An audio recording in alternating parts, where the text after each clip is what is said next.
L'élite masculine dans cette 37e édition du marathon de New York. C'est parti avec Stefano Baldini, Paul Tergat et Enric Ramala, les trois favoris. Il y a également pas mal de challengers. Ils sont une grosse quinzaine à pouvoir prétendre à la victoire finale. Et on retrouvera tout au long de ces 42 km 195 notre envoyé spécial. Voilà, il a le dossard 201 si vous l'avez. Et c'est parti avec Baldini qui est sur la droite de l'écran là, en maillot beige clair. Avec les gants blancs, l'Italien, 35 ans, sans doute une de ses dernières occasions de venir ici briller à New York. Les personnes seront moins brillantes dans quelques temps, et notamment vers l'arrivée, mais c'est un grand plaisir de participer à cette épreuve. Mais il y a plus de 95% des... Puis que la limite horaire le permet également. Il y a des marathons qui limitent le temps à 5 heures par exemple, et si vous arrivez après 5 heures, eh bien c'est terminé. Alors que là c'est pas le cas, ils acceptent des temps beaucoup plus importants, donc évidemment ça permet à plus de monde de terminer, même doucement, même en marchant, même en boitant, si on se fait une blessure. Alors voilà bien les deux départs dont on a parlé, et il y a le troisième qui est en dessous, on est d'accord. Des athlètes de haut niveau qui doublent les autres, parce que le départ, Joseph Kiruki, les deux Kenyans, et puis juste derrière, les favoris. Kevlezigi, l'américain, Andriy Gramala, le sud-africain, Stefano Baldini, l'italien. C'est le combat annoncé, les favoris sont bien sûr présents, et qu'est-ce qu'on ne voit pas? C'est Tergat. On l'annonce pas très en forme, mais je ne le crois pas, on l'aperçoit tout en jaune derrière. Il n'a pas pu prendre le marathon complètement en méforme. C'est pas impossible qu'il soit venu pour une grosse bourse, il a gagné l'année dernière, donc évidemment tous les meilleurs ont ce qu'on appelle une prime de départ, ils sont payés pour venir, mais bien sûr il y a également des primes à l'arrivée qui se cumulent. On va le voir assez rapidement. On sait qu'il n'est pas venu comme ça, on n'est pas recordman du monde, on n'a pas fait 2h04 sans avoir quelques capacités sur un marathon, on l'a vu, qui ne va pas très vite, puisque le record de l'épreuve est de 2,7,43 et que l'année dernière Tergat avait gagné en 2,9,30. Donc ce ne sont pas des créneaux extraordinaires, des chronos extraordinaires. On vous rappelle le record du monde 2,4,55 de Tergat à Berlin en 2003. L'année dernière il gagne en 2,9,30, c'est-à-dire pratiquement à 5 minutes de son meilleure performance. Donc sur un marathon qui ne va pas très vite, c'est pas impossible qu'il puisse se débrouiller. Baldini d'ailleurs a annoncé qu'il souhaitait un départ pas trop rapide en 1h04. C'est vrai que, alors c'est un peu curieux de dire un départ pas trop rapide en 1h04, parce qu'aujourd'hui les marathons avec nos Kenyans devant partent souvent extrêmement vite en 1h03 ou moins d'1h03, et donc c'est extrêmement rapide. Et on va regarder attentivement les temps de passage pour savoir si l'allure du temps à l'arrivée. Voilà. Zone Mbote en 2h08 et 13 minutes devant deux autres Kenyans qui propre 2h95 et Maniam Philippe 2h09 et 35 secondes. C'est la Coréenne Kim Ye-kyung qui s'est imposée chez les filles en 2h40 et 36 secondes. Et à Athènes, marathon classique du victoire du Kenyan Henri Tarus. Oui, c'est la vraie course originelle du marathon, entre marathon et Athènes. 2h17 45 secondes pour le Kenyan de 28 ans qui a devancé Paul Lomol-Lopio de 18,07. Des Kenyans qui sont en tête pour le moment, avec les lièvres bien évidemment en tête du groupe chez les garçons.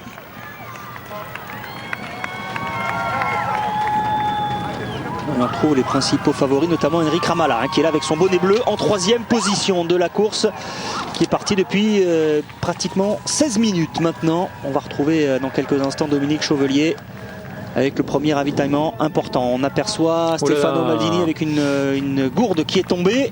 Ça se bouscule, personne n'est tombé, mais des gourdes sont tombées. Maldini est sur la droite de l'écran là. Derrière, il est en ligne de mire. Enric Ramala, même s'il y a un concurrent qui est intercalé entre les deux.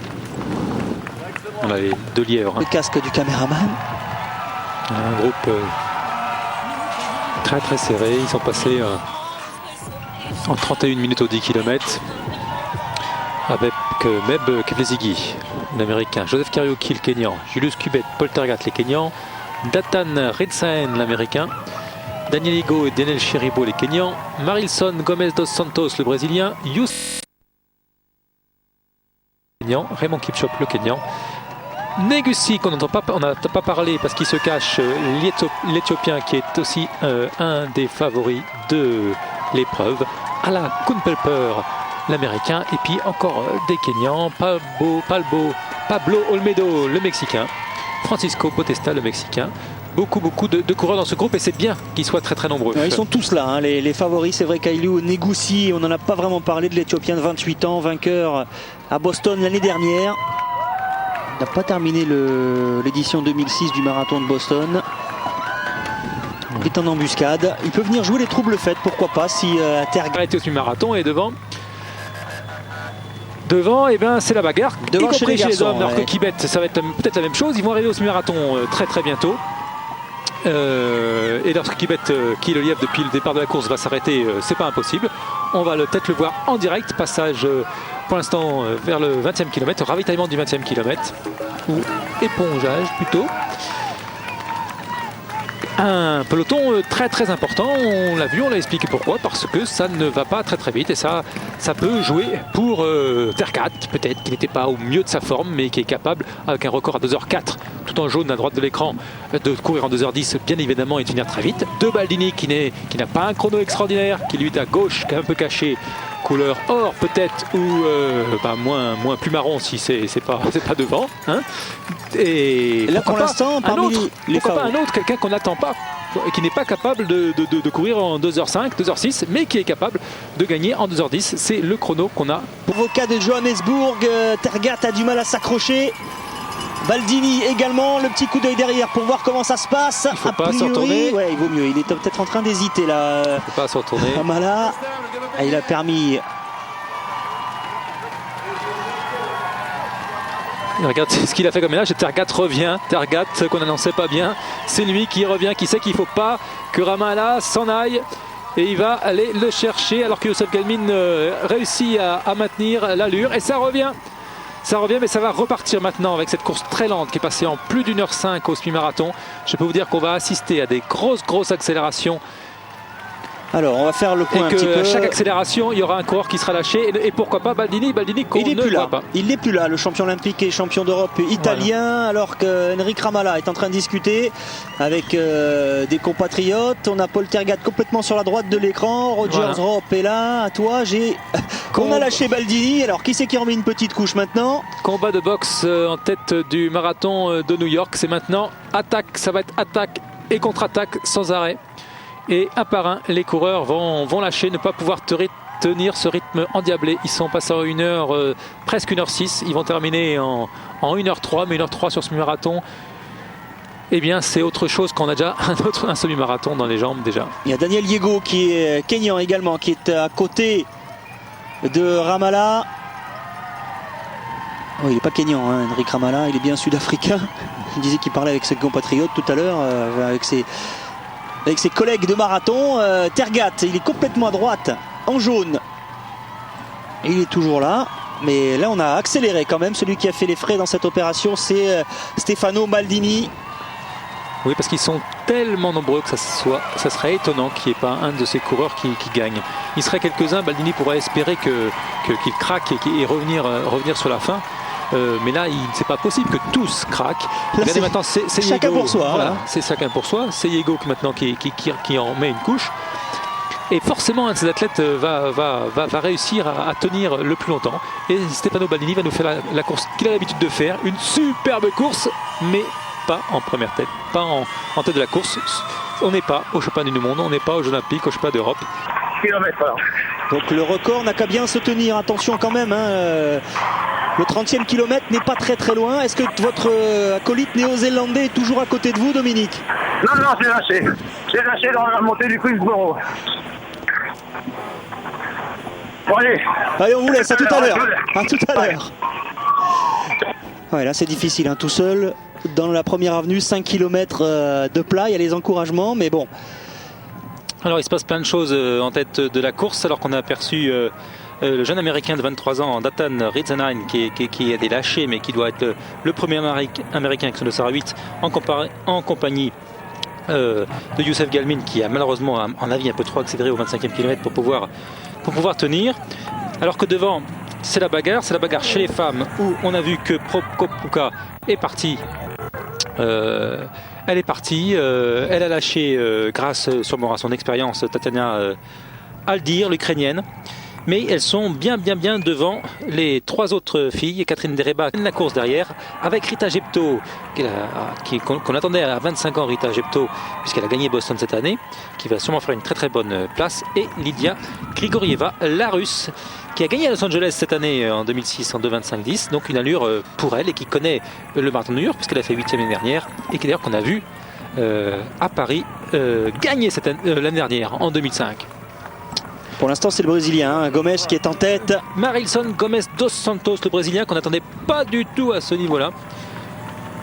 Est-ce qu'il ne nous fait pas un coup à la Youssef Galmin, c'est-à-dire grosse accélération? Il a pris pas tout à fait 100 mètres, mais regardez derrière, encore, regardez les clients qu'il y a derrière. Il se sent bien, mais on n'a pas passé encore le 30e kilomètre. Et au 30e kilomètre commence le mur. Quelques performances de notre ami Gomes. 6e du marathon de Chicago en 2h08,48. C'est d'ailleurs son record personnel établi en 2004. Il avait pris la 10e place des championnats du monde à Helsinki en 2005 en 2h13,40. Marilson Gomes dos Santos, qui a résisté tout à l'heure à l'accélération d'Henrik Ramala. Et il est resté longtemps en compagnie du Sud-Africain, de quelques Kenyans, et il a accéléré. Daniel Yego, Kinyanjui le Kenyan, avec Kyogora, Rogers Rope, et on a vu dans ce petit groupe de tête Paul Tergat, qui est rentré un petit peu dans le rang quand même. Il est toujours là, le recordman du monde, avec son maillot jaune à l'extérieur, là à droite, dans le groupe des poursuivants. Le voici ici. Voilà. Sachant que Gomes n'a jamais couru à New York. Il ne connaît pas le parcours, et on vous l'a dit, la fin n'est pas facile, notamment dans Central Park. Si jamais il a un coup de barre, ça va être très difficile pour lui. C'est pas le cas de Yelena. Il a un très bon niveau, mais il ne connaît pas la fin de parcours. Donc pour lui, ça peut être une sacrée surprise. 20e miles pour Gomes, on s'en approche. On se dire que c'est bien parti pour conserver son titre. Gomes dos Santos, le Brésilien, lui est dans le Bronx, un petit peu derrière. Il a fait l'effort. Et c'est lui qui est en tête de la course masculine. Stefano Baldini n'est plus là, l'Italien, champion olympique, champion d'Europe depuis un long moment. Tergat, le recordman du monde, est dans le groupe des poursuivants. Alors, ça fait bien longtemps qu'un Américain n'a pas gagné 1982, et il n'y a jamais eu de Brésilien qui a gagné New York. Ça serait une première fois, mais d'ailleurs, regardez ce peloton. Henrik Ramala est en avant-dernière position. On a Rogers Rope juste devant Ramala, Paul Tergat. Nefat Kinyayui, le Kenyan.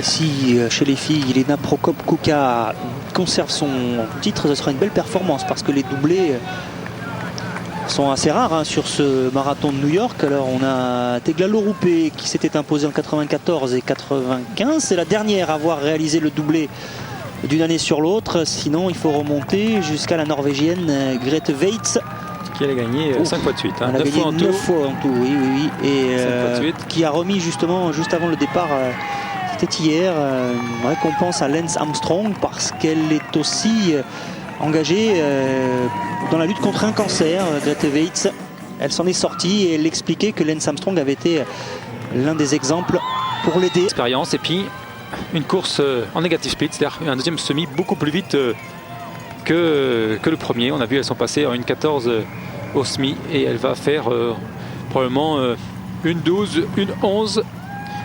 Yelena au deuxième semi, alors que Gomes nous fait qu'est-ce qui se passe dans sa tête là? On l'a vu se retourner 2-3 fois. Il est tout seul, il a une meute de Kenyans à ses trousses. Il est en tête du marathon de New York, lui qui n'a jamais gagné de marathon, le Brésilien Gomes dos Santos.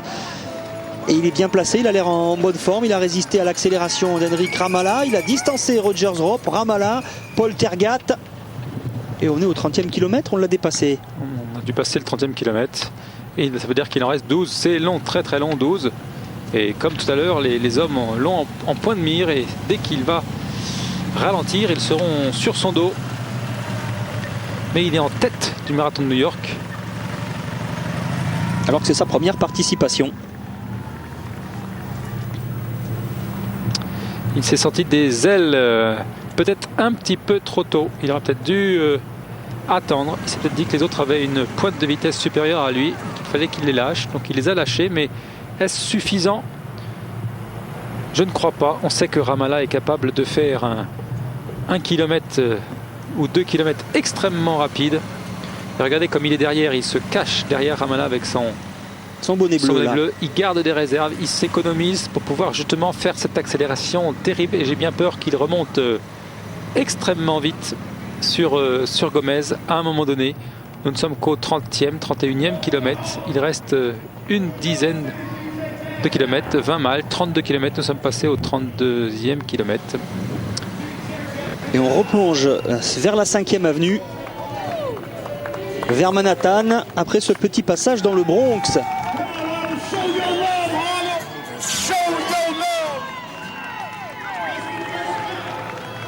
Le petit coup d'œil quand même pour savoir où en sont les poursuivants. Marilson Gomes dos Santos, le Brésilien en tête du marathon de New York. Jamais en 36 éditions un Brésilien couru.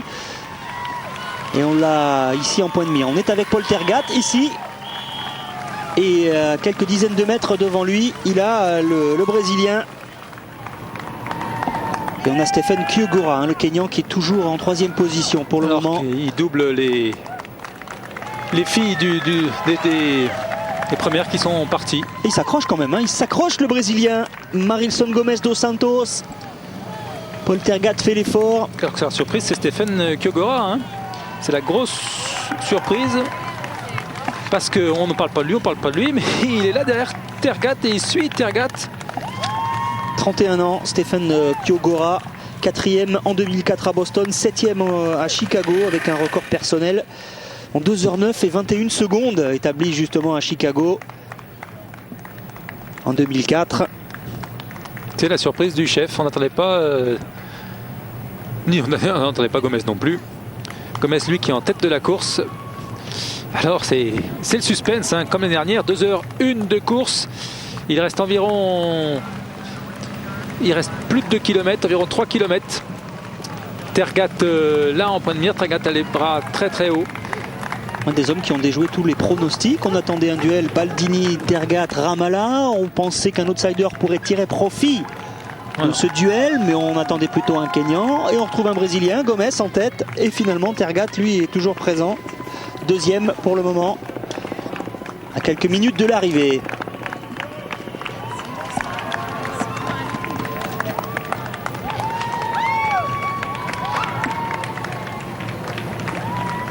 Gomes dos Santos, le Brésilien en tête de cette 37e édition du marathon de New York. Chez les garçons, on vous rappelle la victoire de Jelena Prokop-Kuka. Chez les filles, la Lettonne qui a réalisé le doublé.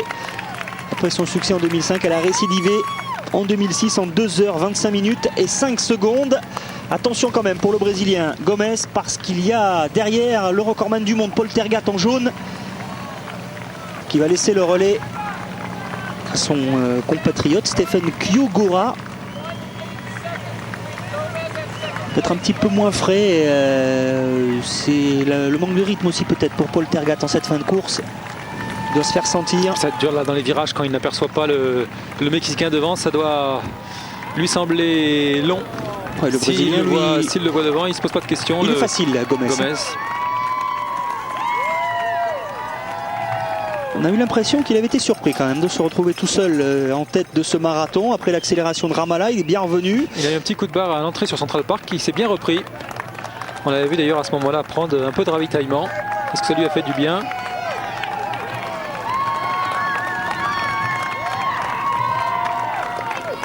Et il approche sérieusement de l'arrivée, 2h03 de course, 2h03 minutes.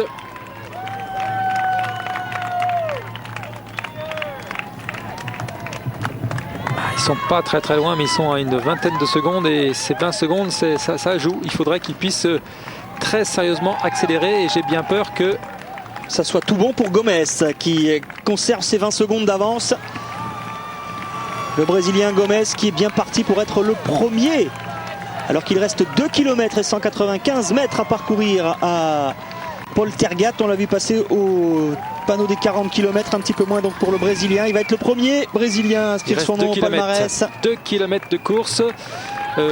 Évidemment, Tergat, s'il est suffisamment frais, peut terminer beaucoup plus vite, mais je pense qu'il aurait déjà accéléré s'il était capable de relancer. D'ailleurs, on a vu Stephen Kiogora, son compagnon kényan, qui va peut-être battre Tergat si Tergat est cuit. Et pourtant, pour les Kenyans, on peut vous dire que Tergat, c'est plus qu'une star. Donc pour Stephen Kiogora, battre Tergat, c'est presque une humiliation pour lui. Donc il doit être un petit peu embêté. Peut-être qu'il n'ose pas revenir sur Gomez.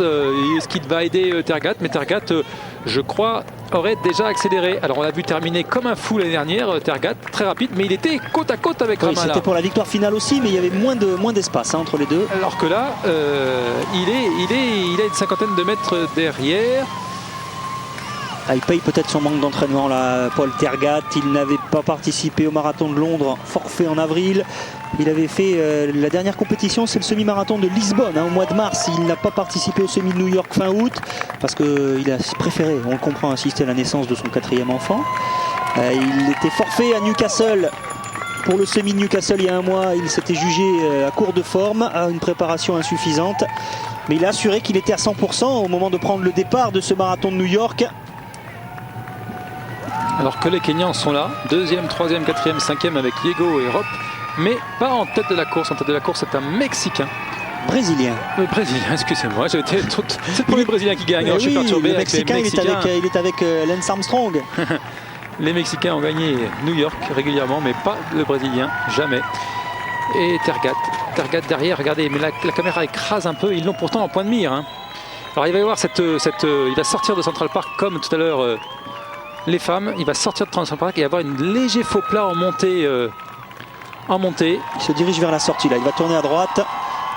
On le voit tourner là-bas au fond, à droite, il sort de Central Park, le Brésilien Marilson Gomes dos Santos.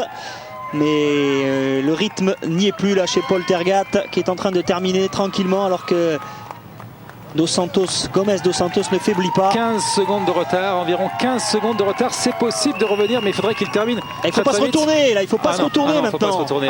Il faut pas, c'est l'erreur à ne pas commettre. En plus ça doit lui faire, à moins qu'il soit très bien, dans ce cas là il va relancer, sinon ça lui fait mal parce qu'il les a vus derrière.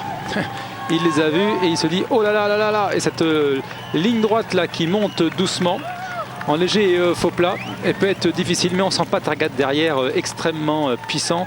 On ne le sent pas sprinter, il reste à côté et peut-être qu'il va se contenter de sa 2e place. C'est pas impossible qu'il doutait lui-même de son état de forme et finalement il est très très heureux de se retrouver là 2e, contrairement à ce que vous disiez Eric tout à l'heure, Baldini qui devait gagner, Ramallah qui devait gagner, Kipzigi, tous les favoris qui sont loin derrière. On disait Tergat hors de forme, finalement faire 2e au marathon de New York ou 3e, attention. Pour un coureur hors de forme, c'est pas mal. Sachant qu'on parle toujours du chrono qui est pas terrible. Le Brésilien va gagner en environ 2h10. Alors c'est pas tellement étonnant, il a un record en 2h09, donc pour lui c'est une performance. Il va pas battre son record aujourd'hui, c'est ça qui est surprenant. Il va pas battre son record, mais il va gagner le marathon de New York. Alors on va peut-être apporter une petite précision. Paul Tergat, a priori, était effectivement à court de forme, puisqu'il va courir en plus de 2h10. Lui qui a un record du monde en 2h04 et 55 secondes. Mais Baldini et Ramallah étaient moins en forme que lui encore. Tout à fait, voilà. Tout à fait. Et alors ce froid, de jouer un petit peu, on en a parlé de ce froid qui ralentit un peu les organismes, qui fait dépenser de l'énergie pour se réchauffer et pas pour mettre dans la course, dans l'effort de la course. Eh bien certains le supportent moins bien. Alors que c'est vrai qu'en tête de la course, on a plutôt des hommes des pays chauds, le Brésil ou le Kenya.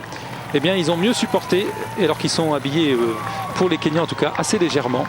Moins avec le Brésilien qui a des manches longues. Alors là, il va re-rentrer dans Central Park. Alors là, il va lui rester 500 mètres. Et là, je peux vous dire qu'il ne sera pas rattrapé maintenant. On est trop près de l'arrivée. Voilà, il va tourner une première fois à gauche, à droite pour lui.